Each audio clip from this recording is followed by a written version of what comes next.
Welcome to Failed Utopia, the podcast about utopian ideas and paradise lost. We look at utopian concepts of the past, present, and future, as well as utopian societies and communes, which promise the world to eager followers, but inevitably fail when it all starts to unravel.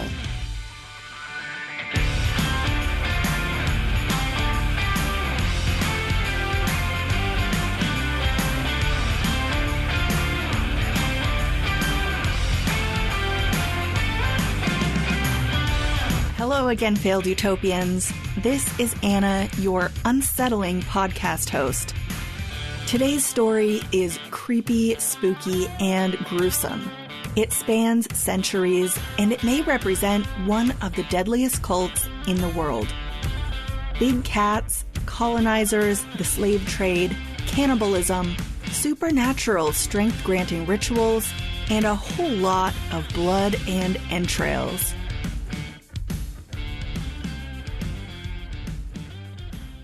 Some episodes of this podcast contain disturbing or upsetting topics. Use your discretion for yourself and those around you. This won't be appropriate for kids. If you feel you need support, please find help through a crisis line, mental health professional, or a friend or family member. I have resources including crisis hotline phone numbers listed in the show notes.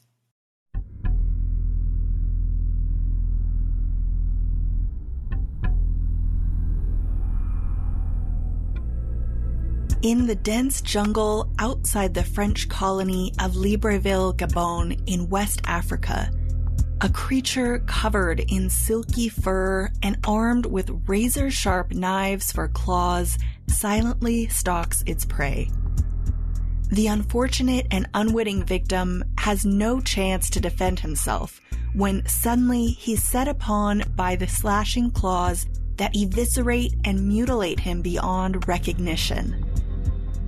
What's left of his corpse will be found surrounded by the tracks of a big cat. But there's a plot twist. The creature who made this gruesome kill wasn't a cat at all. He was a man. For decades that stretched into centuries, men belonging to the secretive Leopard Society terrorized West Africa with horrific bloody murders, particularly in Sierra Leone, Nigeria, Ghana, Ivory Coast, Liberia, Tanzania, and Gabon. Colonial and tribal law enforcement tried and failed over many years and across multiple national borders to stop the ritualistic killings, which some say continue to this day.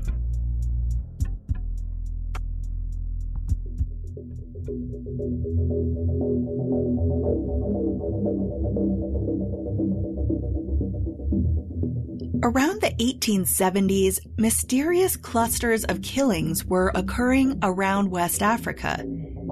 In many ways, the corpses appeared to be animal killings due to the throats torn open, entrails ripped out and scattered, and slashing claw wounds all over the body, sometimes with limbs, meat, and organs missing, not to mention the telltale tracks of a big cat.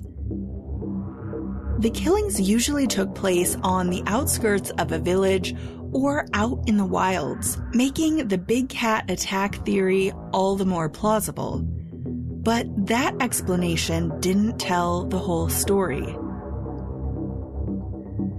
As you can imagine, local populations near where the brutal slayings took place were terrified of the attacks, which could occur unexpectedly at any time. Traveling alone outside of town at night would not have been advised.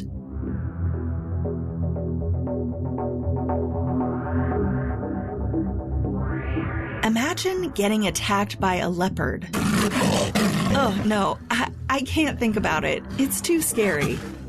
I mean, that's bad enough, but then imagine you think there's an animal attacking you only to realize it's a guy under that fur coat, cutting you to ribbons and ripping your guts out. It's really almost too horrible to think about, but this is failed utopia, emphasis on the fail. So here we are, thinking about it. Yeah.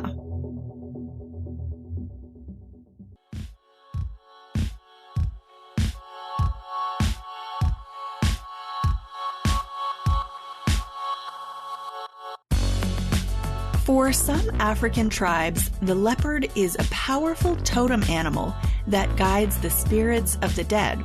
And as it turns out, a leopard-based secret society has existed in West Africa for hundreds of years, going back at least as early as the 1700s and perhaps even beginning in the 1500s.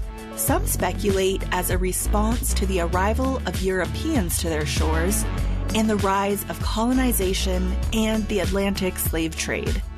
Back then, they may have been more of a warrior society and less of a deadly cult.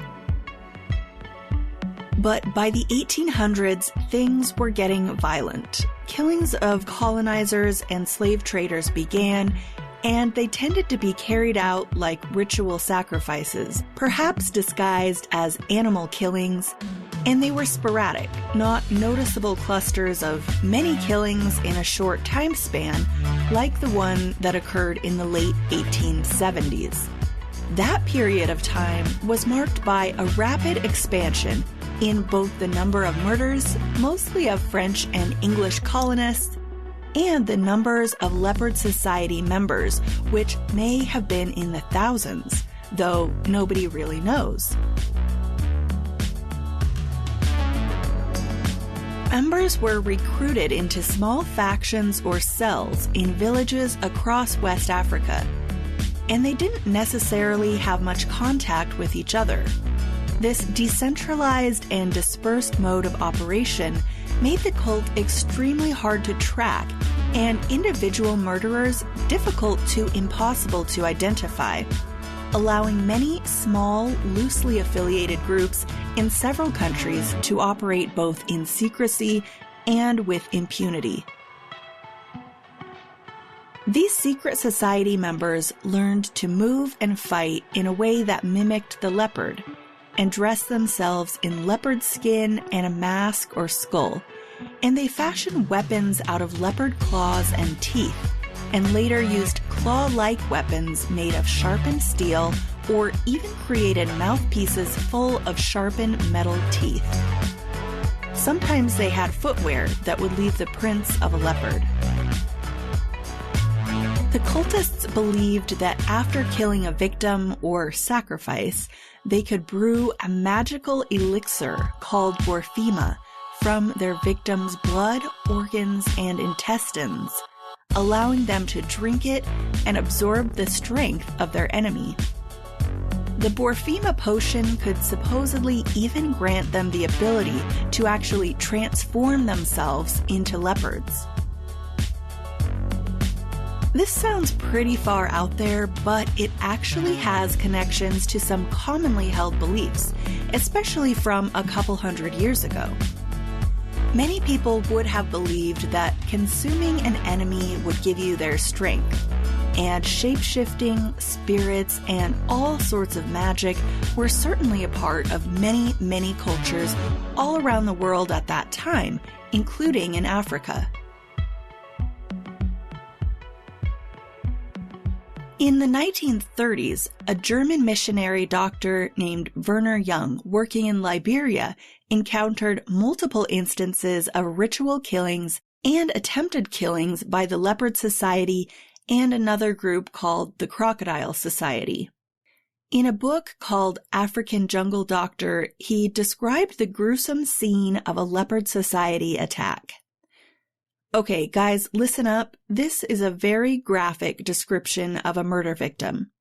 If you don't want to hear it, please just skip ahead a bit. About 90 seconds should do it.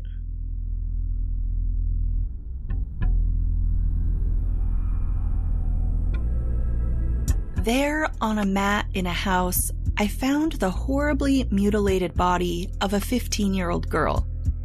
The neck was torn to ribbons by the teeth and claws of the animal, the intestines were torn out, and the pelvis shattered, and one thigh was missing. A part of the thigh gnawed to the bone, and a piece of the shin bone lay near the body.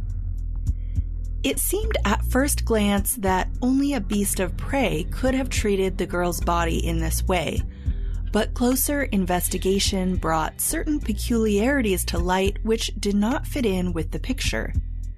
I observed, for example, that the skin at the edge of the undamaged part of the chest was torn by strangely regular gashes about an inch long. Also, the liver had been removed from the body with a clean cut no beast could make. I was struck too by a piece of intestine, the ends of which appeared to have been smoothly cut off, and lastly, there was the fracture of the thigh, a classic example of fracture by bending. In addition to the evidence Dr. Werner found on the girl's remains, something else pointed to a human killer. Among the leopard tracks around the body, there were also human footprints. This murder also represents something of a change in tactics. As I mentioned earlier, during the colonial period of history when Europeans would travel to Africa to exploit resources and procure slaves, the Leopard Society would frequently target white men, including colonists and slavers. This could be viewed as a type of retribution or even self-defense. I guess I cannot condone murder under any circumstances, but I also wouldn't cry my little eyes out over the murders of a few slave traders as they ventured through Africa to kidnap, buy, and sell human beings. There might even be just a teensy bit of schadenfreude to be enjoyed there. These men would generally be attacked just after dark out on lonely roads or taken off into the jungle. But as that period of time was winding down, the early 1900s brought leopard murders more to Africans themselves. This was even more terrifying as the victims could be of any age, gender, or walk of life, and attacks began occurring in people's homes. This created a large amount of fear. I would imagine it to be something along the lines of the chilling effect of knowing a serial killer is on the loose. Jack the Ripper in 1880s London or 1980s Milwaukee with Jeffrey Dahmer prowling the streets. But at least those killers had an MO. By this time, the leopard cult murders could happen to anyone at any time, anywhere, and had been documented across large swaths of the African continent, not just the West. The cultists also started erecting massive stone shrines in the jungle, which were stained with the blood of their human sacrifices and decorated with the bones of victims and gruesome effigies made of human and leopard body parts. Sometimes leopard men would hunt in pairs or small groups, while other times a Bodiyeli would be appointed to carry out a solo mission of obtaining a victim and bringing them back to their sacrificial altar in the jungle for slaughter. Whether or not you believe the murders of European colonists and slavers were justified or at least had some logic behind it, the majority of the Leopard Society killings were actually of Africans and appear to have had the motive of being a blood sacrifice for the cult and not a noble defense of Africa. Murders were really picking up in the 20th century. In the period from 1912 to 1914, the estimated number of Leopard Society murders was somewhere in the hundreds. The situation was so dire that village authorities and colonial law enforcement attempted to team up to bring an end to the carnage. Unfortunately, they didn't meet with much success. Due to the anonymous and highly secretive nature of Leopard Society membership, it would be just about impossible to identify members, let alone which individuals may have carried out murders and ritual sacrifices. Remember, around that time, investigative techniques would have been only rudimentary and relied on villagers to turn in suspects. Predictably, it became a witch hunt. over the next few years, many men were accused, rounded up, and hanged. There's not really any way of knowing how many of these men were actually leopard men. I believe the utility of these executions was more a form of security theater than anything else. It made it look like the authorities were in control and that the Leopard Society was finally being brought to heel and members eradicated from West African society. After about 4 years, the Leopard Society murders did appear to grind to a halt. I don't know whether it was because law enforcement actually had executed actual members or because the witch hunt had a chilling effect on the leopard men's activities, but the pause was only temporary. The campaign to eradicate the Leopard Society ultimately failed. In fact, it was just getting started. Much of the carnage was yet to come. By 1930, the Liberian sect of the Leopard Society was back with a vengeance. And that brings us back to the beginning of the episode and Werner Young's account of the slaying of that poor teenage girl in her own home. Young publicized his report on that gruesome killing, and in response, the Leopard Society started varying their tactics even more, becoming as unpredictable as possible, which of course thwarted attempts by authorities to intervene and stop the killings. There was no discernible pattern. The victims could be anyone, and the killings could take place anywhere or anytime. Even the perpetrator likely wouldn't be the same person or persons from one murder to the next. By this time, you might be asking yourself, what's the utopian aspect of this story? The fail aspect, I hope, is obvious to all of you, right? But as far as the utopian ideas, there are two. Ejecting brutal European colonizers and slavers from Africa is one. Freedom, in other words. And the second thing is gaining strength from that blood elixir, the Borfima. To some of us, that fail goes without saying, but humans all over the world have attributed supernatural qualities to various animal body parts when consumed. The leopard men simply took this common custom to the next level with their cannibalism. By the way, so did the Aztecs and many others around the world across the ages. Our understanding of cannibalism today is that it's disgusting and evil. But historically speaking, many cultures have incorporated cannibalism into their ceremonies, rituals, and even funeral rites, sometimes having spiritual or reverential significance. In many other cases, consuming the enemy was more or less a sign of power and dominance. In the 1970s, Ugandan leader Idi Amin was accused of cannibalizing his opponents, to which he said, "I don't like human flesh. It's too salty for me."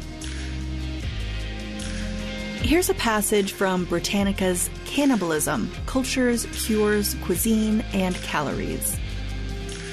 Medicinal cannibalism seems to have existed around the world, with nearly every body part ending up in some concoction. Chinese compounds included human organs as well as nails and hair, while in early Greece, human blood was thought to treat epilepsy. And even as they were decrying cannibals in the New World as savages, Europeans were routinely consuming human parts as medicinal treatment. Followers of the 16th century Swiss physician Paracelsus, for example, sought to cure dysentery with medicines that contained powdered human skulls, and in 17th century England, pulverized mummies were used in treatments for epilepsy and stomach aches. In some cases, not just any mummy would do. One concoction called for the body of a red-headed man who had died from hanging. While the Leopard Society was wreaking blood-soaked havoc across Africa, sensational stories about the ritualistic killings and cannibalism became somewhat of a curiosity back in the colonial nations of the West. The leopard cult even found its way into Western stories in the adventures of Tintin and Tarzan. I actually started to wonder if some of the characteristics of the Marvel superhero Black Panther could have some connection to the history or legend of the Leopard Society, but I didn't find anything to back that theory up. Despite the passing similarity with Wakanda, the fictional African utopia that rebuffed colonial rule, a human but also supernatural-seeming leopard man protector, a Black Panther is a type of leopard, by the way, and of course the cat suit complete with claws and mask. An obvious big difference, being a superhero, the Black Panther doesn't kill, and he certainly doesn't cannibalize his victims to gain strength. He uses technology for that. There are a number of other pop culture items that seem like they would have some connection to the Leopard Society but actually don't, such as the 1943 noir thriller The Leopard Man. That movie was actually based on a fictional tale about a serial killer in Mexico who used the opportunity of an escaped leopard on the loose as a cover to commit murders of his own. While we're talking about stories, I think it's important to note that much of the available written information about the Leopard Society was recorded by white colonizers and other outsiders. Stories and legends about the Leopard Society that were passed on through oral history among Africans is likely to be somewhat different and variable across different regions of Africa. Not to mention that the Leopard Society is just one part of a long tradition of animal-based secret societies, including the related Lion Society and the Crocodile Society, just for example. What we know from historical writings by Europeans is limited and maybe only a small part of the bigger picture.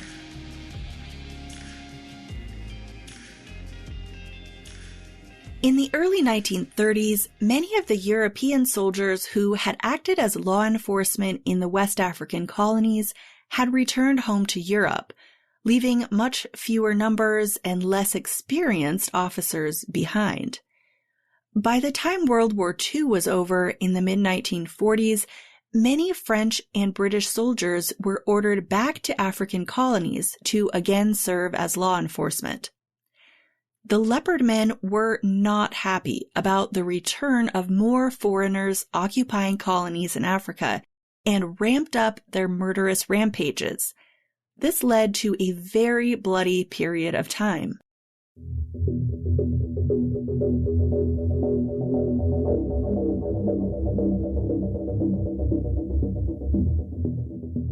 In 1946, 46 murders were attributed to the Leopard Society. In the first 7 months of 1947, 43 more people were killed. Many of the bodies were too mangled to be identified. A colonial official wrote, "The stage has now been reached when every single adult male is a potential leopard murderer. Real leopards prowl through the thick 6-foot-high bush which fringes the twisting, dusty tracks. But man leopards with a blind belief in their primitive cult are now taking human lives at the rate of more than one a week in this blood-stained patch of Africa." These types of reports piqued the interest of newspapers back in England and France, sparking wide interest around Europe in the African leopard cult, and perhaps fueling the European perception of Africa as a dark and savage continent.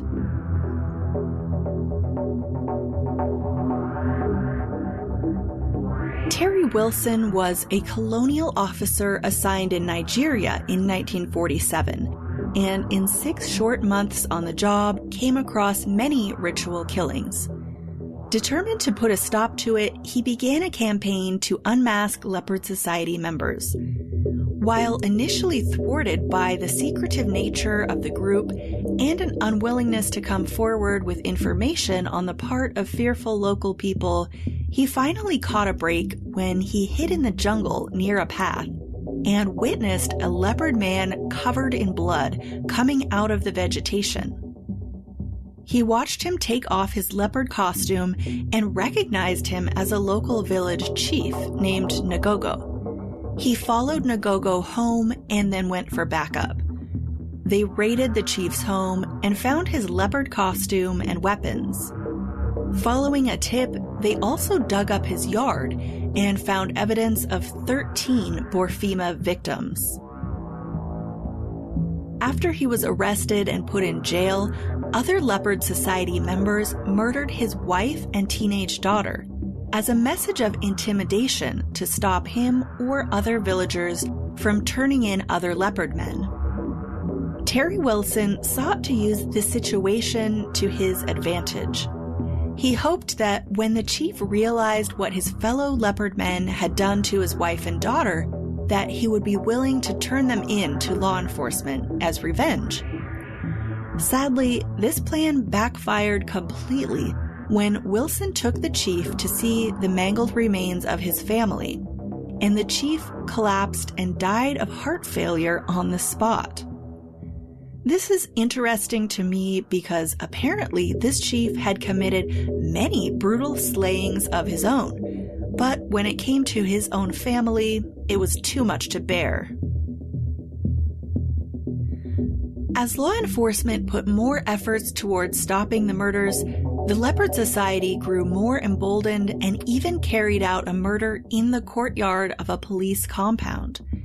The leopard men's uncanny ability to appear and disappear like magic, combined with local folklore about shape-shifting and other magic, led to widespread belief that the leopard men had supernatural abilities, perhaps hindering local villagers from coming forward with information and even seeping into the psyches of the colonial officers trying and failing to stop the killers, who by this time seemed all but unstoppable, despite all their best efforts.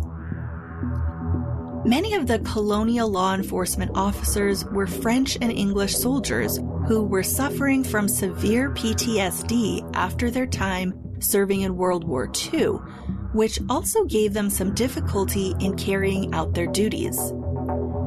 Attributing supernatural abilities to the leopard men may have been one way of coping with the frustration and humiliation of being unable to best them. Some of their efforts even backfired. For example, enforcing curfews just drove up the number of attacks within homes, making people feel even less safe.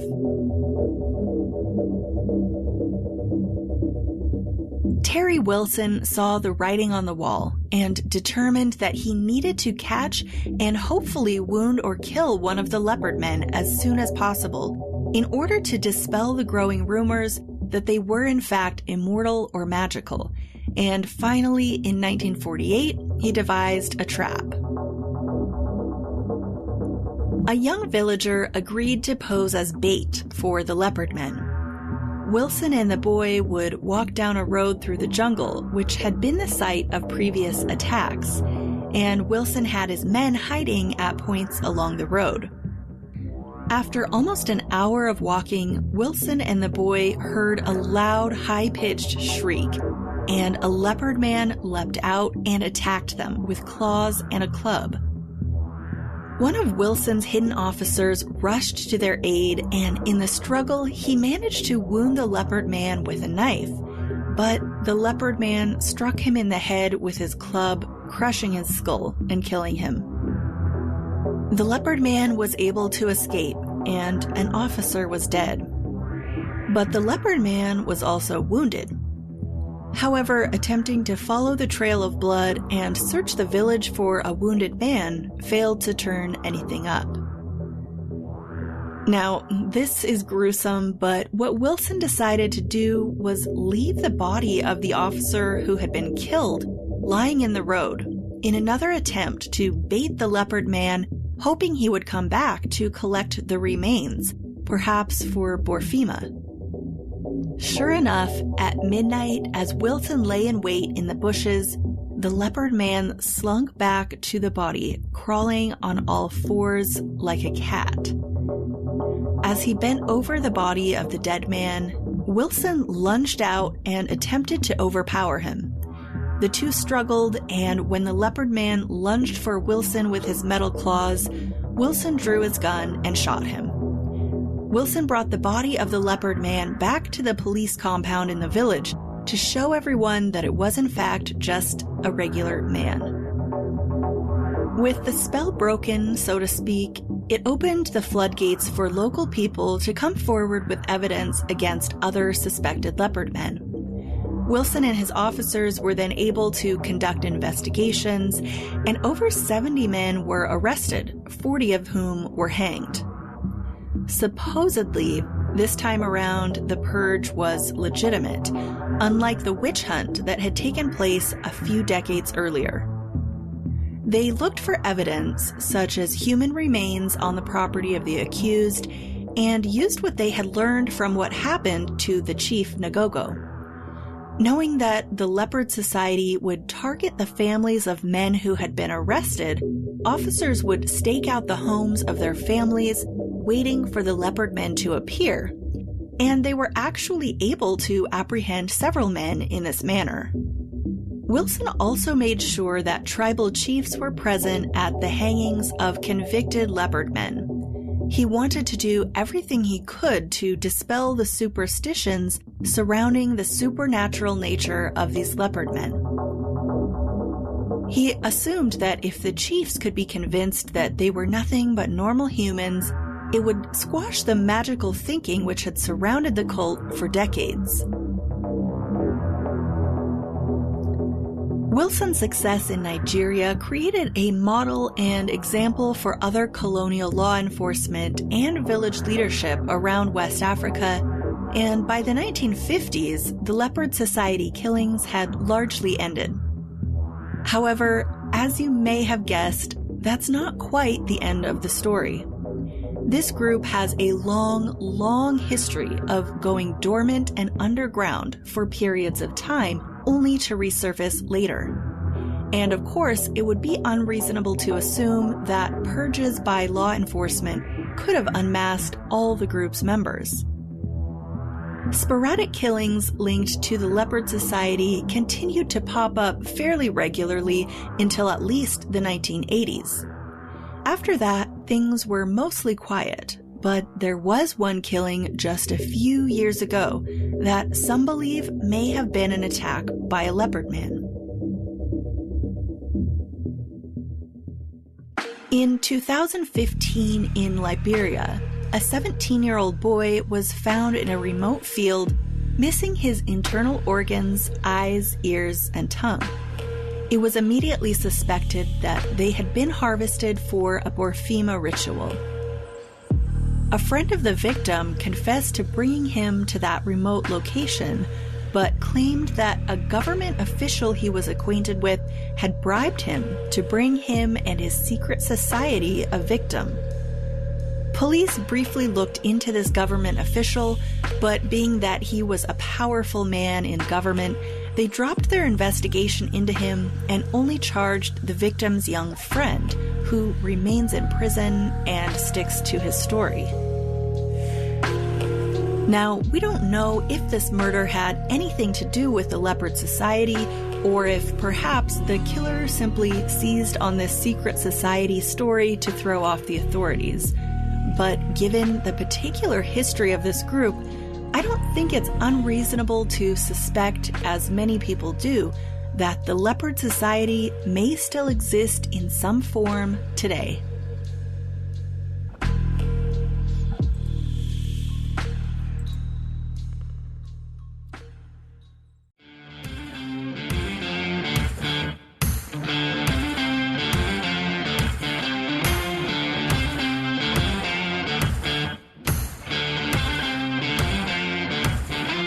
If you enjoyed this episode, please subscribe and leave a rating or review on Apple Podcasts to help other people find it.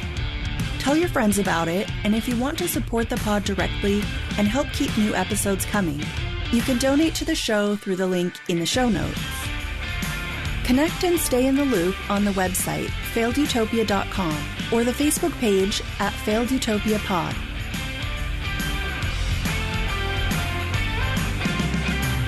Failed Utopia episodes are written and produced by me, Anna Roberts. The burning palm tree painting featured on the cover is by artist Perry Vasquez. My intro music is by Elliot Middleton. See you next time.